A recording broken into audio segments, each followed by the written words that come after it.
Thank you, John, and good evening, everybody. It's good to see everybody again. I'm happy to present the recreation budget tonight. So joining us from the Recreation Department, sitting right behind us, is Mike Collins. And joining us at the table now is Mike Collins. He is a Recreation Program Coordinator. Mike has been here for just about a year now, right, Mike? Congratulations. Happy anniversary. So joining Mike in the Recreation Department is Events Coordinator Maura Haberman. We have a part-time registrar, Heather Wright, who replaced the office manager who retired in the middle of the year last year, and senior worker Paula Walsh. We're currently getting close to hiring a Parks and Recreation Director for the department that'll oversee the department, and we've shifted from a Recreation Director to a Parks and Recreation Director that will give a lot of focus on our current conditions of fields and facilities and help us develop some long-term improvement plans to be able to bring mainly Nara Park and some of the facilities there back up to where they should be. So Recreation Department begins in section 117, or page 117 of your book. Recreation manages the usage, programming, and capital planning for a number of facilities, including TJ O'Grady Skate Park, a number of athletic fields like the School Street Fields, Elm Street Fields, Veterans Field, Camp Acton, the Recreation Center at 50 Audubon, and NARA. Additionally, the department, as you all know, hosts a pretty good summer event series that's highlighted by a summer concert series and Pride Fest that kicks off the summer. While a few of the staff are budgeted in the general fund, majority of the operations are budgeted through the revolving fund, which is on page 179. And I'll jump right back to there and start to talk about some of the differences in this year's proposed revolving fund budget. That is the last page in your budget book.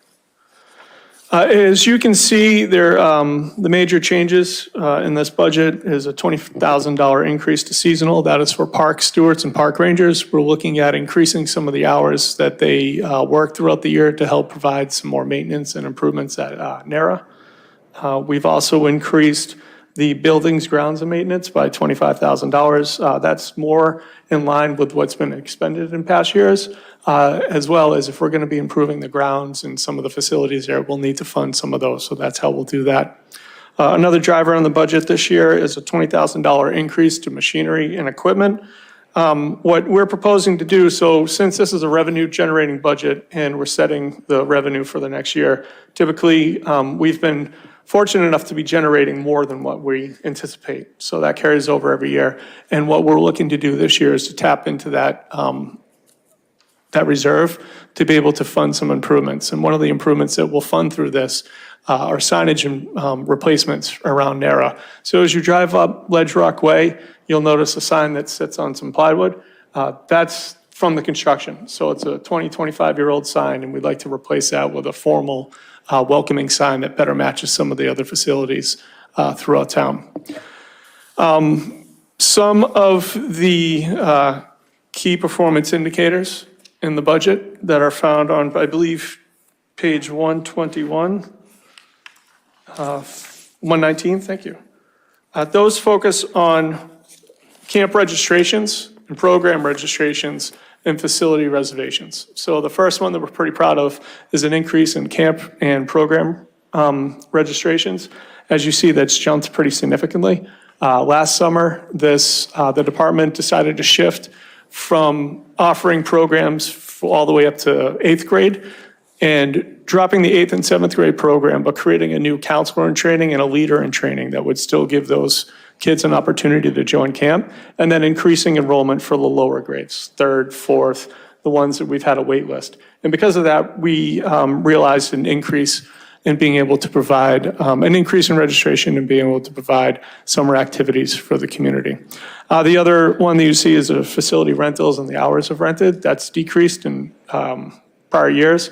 And we're transitioning our it may be due to some of the tracking that was done prior. It was all done on paper, and we're starting to move towards MyRec, which is used by the community to register for programs. We're going to move all registration and reservations for facilities to that system as well to give us a better idea of actual hours and facilities rented. So that's a quick recap of the recreation budget and what the recreation department does for the community. Mike and I are happy to answer any questions, and thank you for the opportunity.